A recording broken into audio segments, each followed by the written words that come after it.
안녕하세요. 조태자TV입니다. 오늘 영상의 제목은 39살에 대기업 사표 쓰고 바이오족이 된 비결이라는 제목입니다. 먼저 제가 이 영상을 제작하기 전에 이제 PPT를 만드는데 무료 사진을 이제 검색하는 사이트가 있는데요. 거기서 제가 이제 사표를 키워드로 해서 검색을 했는데 뭐 대부분에는 뭐 사직서 뭐 이런 내용도 있고 뭐 우는 뭐 사진도 있었고, 그런데 이 그림이 하나 들어오더라고요. 이렇게 샴페인 터뜨리면서 바닷가에서 환하게 웃는 이 사진이 딱 눈에 들어와서 이 사진을 제가 썸네일에 썼는데요.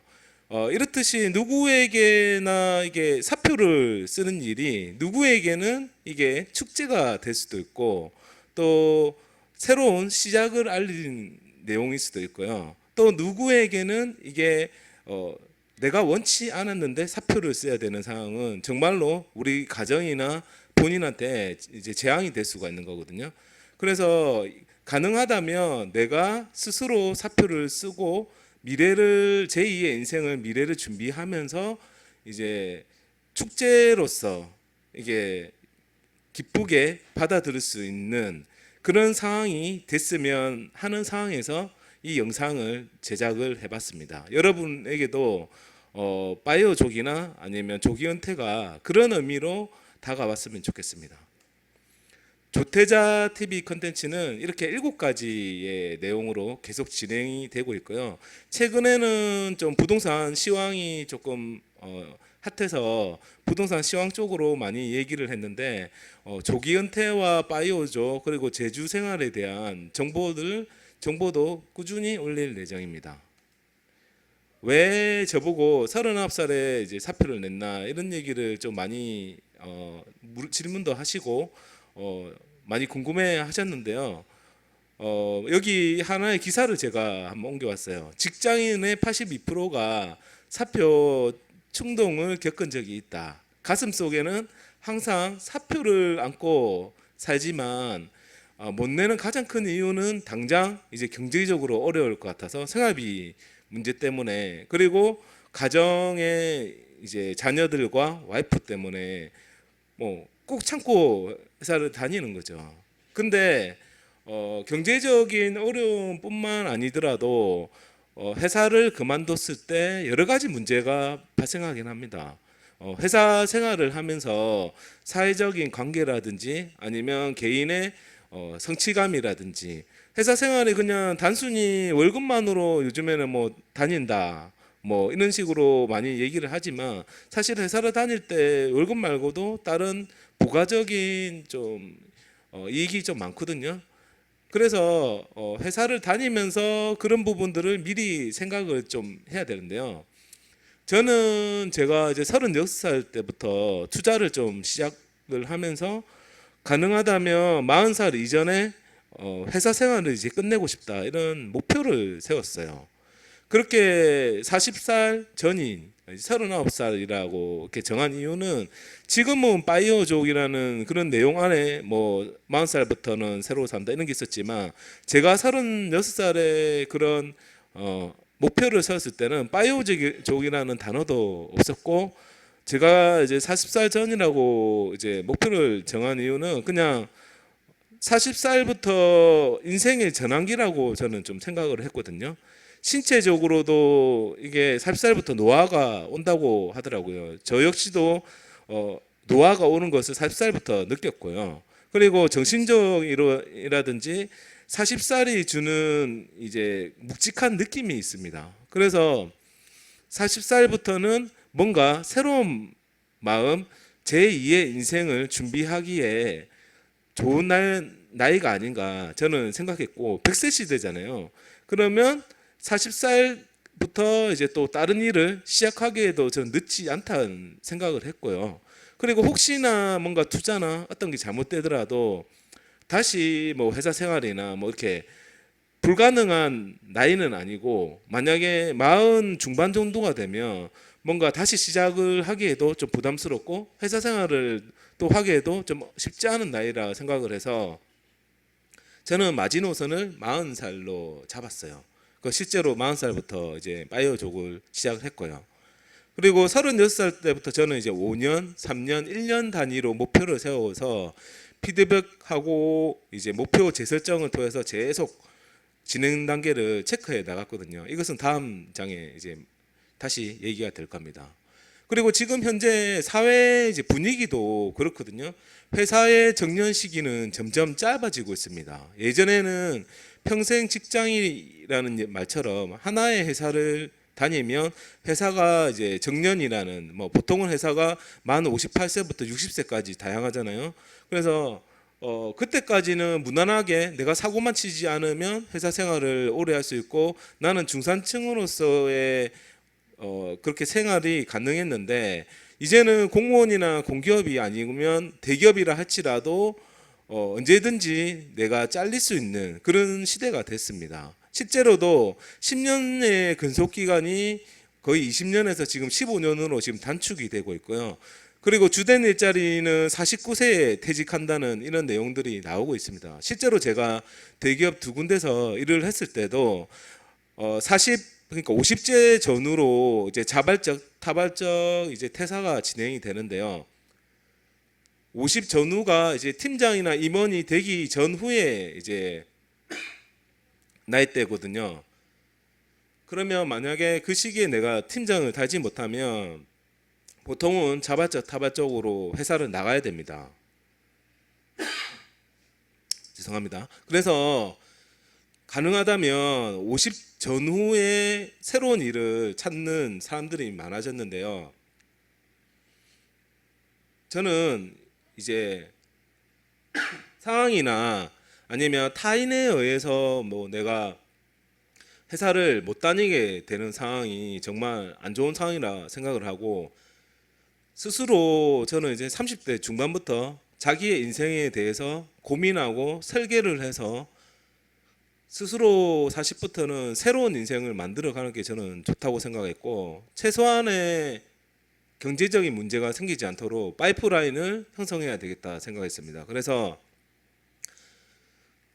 파이프라인을 어느 정도 만든 다음에 회사 다닐 때 월급의 80%는 만들어지면 이제 그 시간을 회사에 내가 월급을 받으면서 투입했던 하루 8시간 이상의 시간을 이제 다시 얻은 다음에 그 시간으로 내가 하고 싶은 일을 스스로 찾고 또 고민하고 또 만들어가는 그런 이제 제2의 인생을 만들 수 있다고 저는 그렇게 생각을 해서 그것을 계획을 세워서 꾸준히 이제 투자도 하고 그렇게 만들어 갔습니다.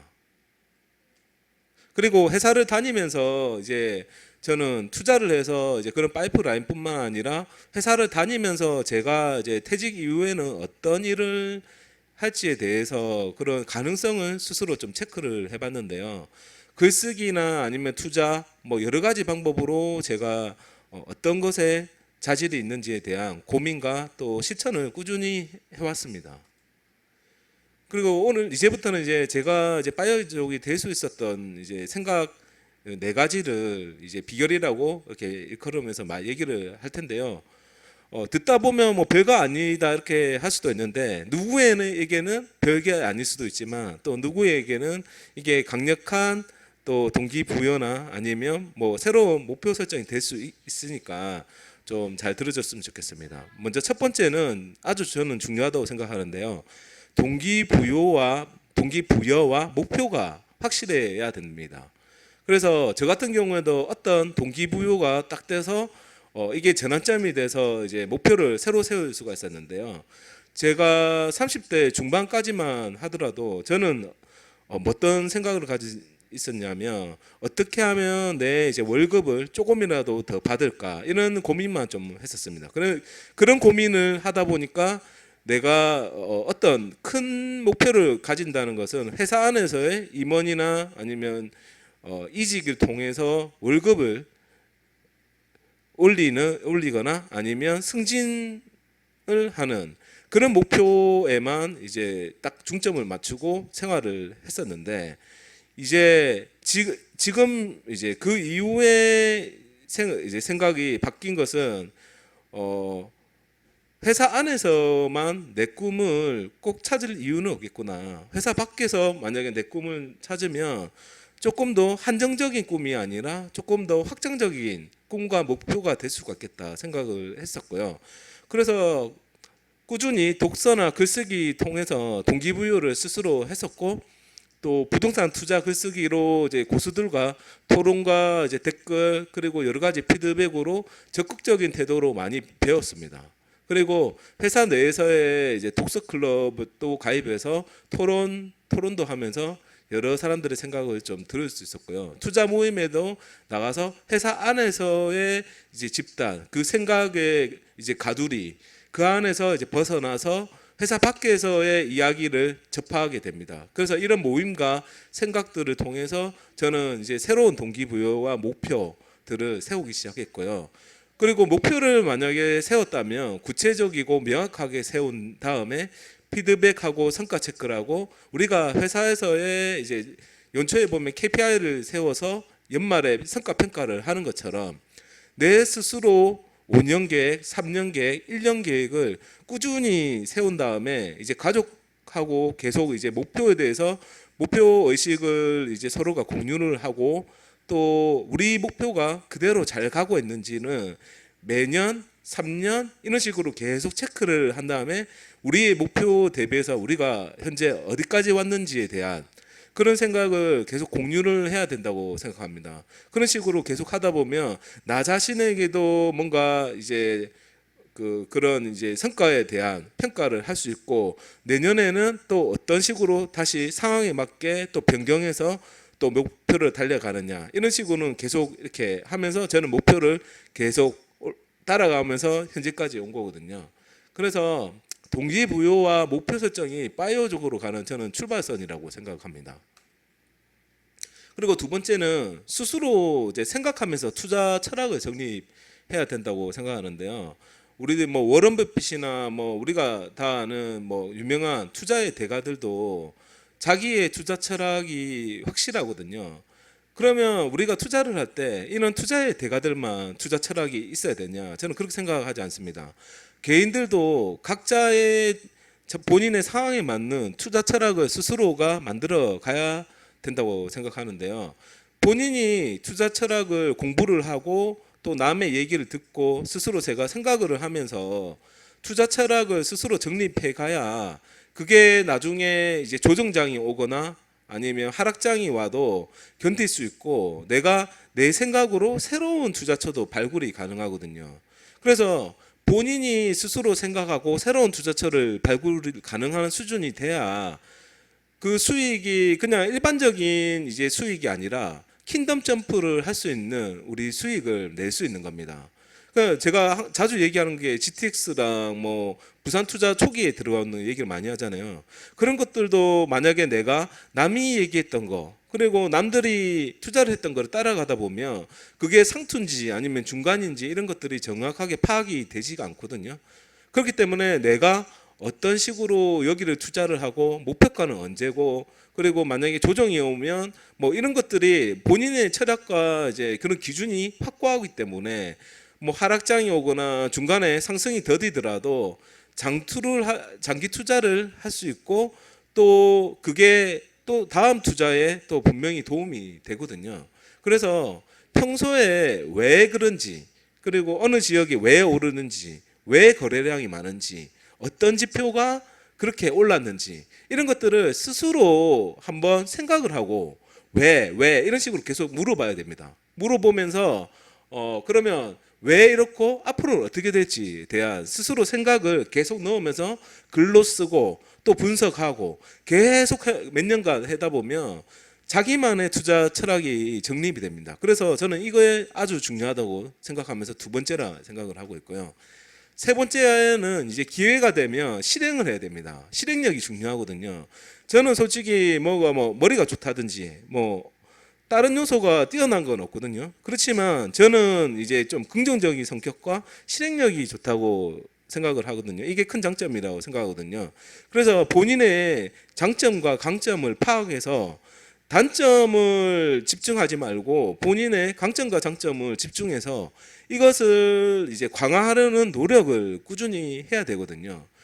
저도 이런 과정을 꾸준히 하면서 제가 가지고 있는 장점과 강점으로 어떻게 투자를 적극적으로 이어가고 또 글쓰기 할 때 어떤 식으로 연결시키면 좋을지에 대한 고민을 좀 많이 했고 그렇게 아웃풋을 좀 냈고요. 그리고 기회가 오면 실행하는 게 아무나 이렇게 할 수 없는 이유가 뭐냐면 내가 그 기회가 왔을 때 제대로 보지 못하거나 아니면 확신을 가질 수 없기 때문에 실행을 못하는 거거든요. 그런데 제가 생각하는 기회라고 하는 것은 꾸준한 루틴을 만들어서 계속 노력을 하다 보면 기회라고 하는 것은 그냥 자연스럽게 내 앞에 멀리 있던 게 가까이 오는 것처럼 그런 식으로 바로 내 앞에 다가오는 겁니다. 그 예전에는 희미했던 그런 기억들이 내가 꾸준한 루틴으로 단연간 연습을 하다 보면 그게 확실한 기회처럼 보인다는 거죠. 제가 예를 들어서 제가 회사를 다닐 때 새벽에 기상을 해서 새벽 출근을 한 다음에 2시간을 항상 공부를 하고 회사 도서관에서 2시간씩 공부를 한 다음에 9시에 출근을 했고 이거를 단연간 이제 유지를 했었습니다. 그래서 그 출근을 해서 독서를 한다든지 아니면 블로그에 글쓰기, 카페에 글쓰기를 한다든지 아니면 뭔가 한 가지 주제에 대해서 생각을 한다든지 아니면 손품을 어느 한 지역에 대해서 완벽하게 이번 주는 내가 뽀개기 한다 이런 생각으로 그 어느 지역의 단지에 대해서 분석을 꾸준히 하는 과정을 몇 년간 하다 보면 그 시장을 보는 눈이 자연스럽게 보이고 기회는 그냥 바로 내 앞에 다가옵니다. 그런 식으로 꾸준히 루틴을 유지하는 게 저는 중요하고 그 루틴 안에서 이제 기회는 자연스럽게 오고 기회 오면 바로 실행을 하면 됩니다. 그리고 마지막은 이제 꾸준히 오래 하기입니다. 지속성. 보통 사람들이 꾸준히 오래 못 하거든요. 처음에는 뭐 이런 얘기를 듣다든지 아니면 뭐 책을 읽어서 아 내가 감명을 받았어. 그래서 이제 나도 이제 파이어족 할 거야. 나도 이제 부자가 되기로 했어. 이런 식으로 누구나 이런 감명을 받고 동기부여돼서 이제 나도 달라져야지라는 생각을 합니다. 그렇지만 이렇게 몇 년간 꾸준히 그런 마인드를 가지거나 어떤 행동을 실행을 하거나 계속 유지하기는 어렵습니다. 왜냐하면 사람은 항상 편한 거 그리고 또 내 원래 성향으로 꾸준히 어떤 시간이 지나면 돌아갈 수밖에 없거든요. 그런데 꾸준히 뭔가 변화를 하려면 꾸준히 그것을 오랫동안 해야 그게 성과가 나는 거거든요. 그 성과가 언제 날지는 아무도 모르거든요. 특히나 우리가 투자 공부나 어떤 이제 그런 공부에 대한 것들은 성과가 언제 나올지 모릅니다. 그렇지만 제가 새벽 출근하면서 하루에 2시간씩 공부를 했던 것처럼 그리고 나만의 그런 것처럼 그게 계속 오랫동안 해야 되는데 이런 것을 할 때 저는 이제 회사 도서관에서 했다고 말씀드렸잖아요. 이거 이제 회사 도서관의 이제 풍경인데 이제 나만의 공부할 수 있는 장소를 만들어서 내가 편안하게 무언가를 할 수 있는 그런 장소를 만들어서 꾸준히 하는 여건을 만들어줘야 됩니다. 그리고 어떤 것을 오래 하려면 재밌게 해야 그게 오래 할 수 있는 거거든요. 그래서 재밌게 오래 할 수 있는 나만의 방법을 찾아야 됩니다. 예를 들어서 부동산 임장 활동도 꾸준히 하려고 하면 그게 재밌어야 되는 거잖아요. 그러면 재밌게 임장 활동을 하려고 하면 저 같은 경우는 임장도 여행처럼 그냥 뭐 맛집 찾아가거나 아니면 카페 가거나 뭐 이런 식으로 오래 재밌게 하기 위한 그런 노력을 꾸준히 했습니다. 그래서 여러분들도 어떤 식으로 하면 내가 오랫동안 꾸준히 할 수 있을지에 대한 고민을 해보시면 좋을 겁니다. 그리고 이제 오늘 이제 이야기를 마치면서 이제 향후에 준비 중인 내용은 이제 2021년 하반기에 부산 경남 부동산 대전망이라는 내용도 있고 키워드별로 이제 전망하는 내용도 제가 영상을 준비 중에 있고요. 그다음에 뭐 청약 정보라든지 재개발 구역 편이라든지 많으니까 오늘 영상이 도움이 됐고 후속 영상이 기대가 된다면 구독과 좋아요 부탁드리겠습니다. 감사합니다.